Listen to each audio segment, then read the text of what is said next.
Hello, Pastor. I'm so glad you've joined us today. I know the work you do for your congregation is all-encompassing, and that sometimes it's exhausting and even underappreciated at times. The calling you have on your life to serve others is an amazing sacrifice for God's kingdom. And at the same time, you have a life and possibly a family to take care of and a future retirement that you want to enjoy as well.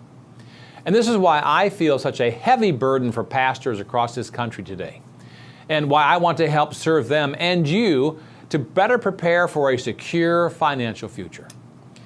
As a successful financial advisor in Nashville, Tennessee for over 20 years now, and having built a large financial services company that services hundreds of financial professionals across the country and tens of thousands of Americans, my heart, focus, and passion has now turned to helping pastors and their congregations to free themselves from the bondages of debt and become financially free and independent. Money is not your mission.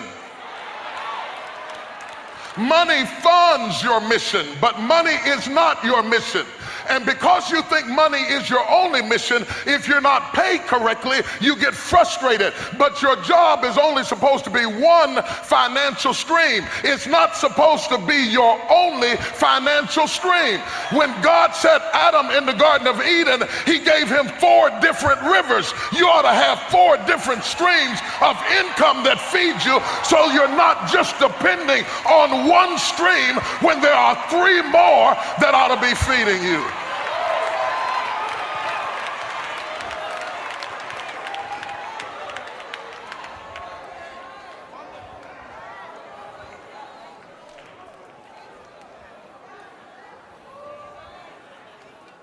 There are some places that God may send you to work where they can't pay you hardly anything at all.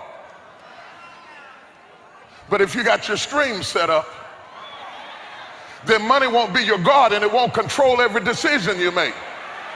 And you won't have to prostitute yourself for the highest bidder all the time.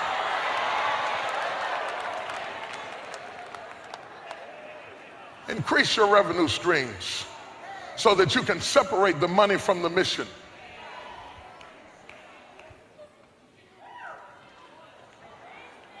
I think this is some worthwhile stuff.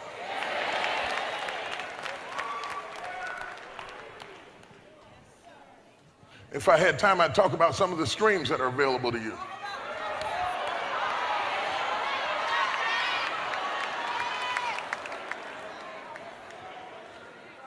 Look, when you want to know the streams that are available to you, first of all, you should look at the gifts that you have.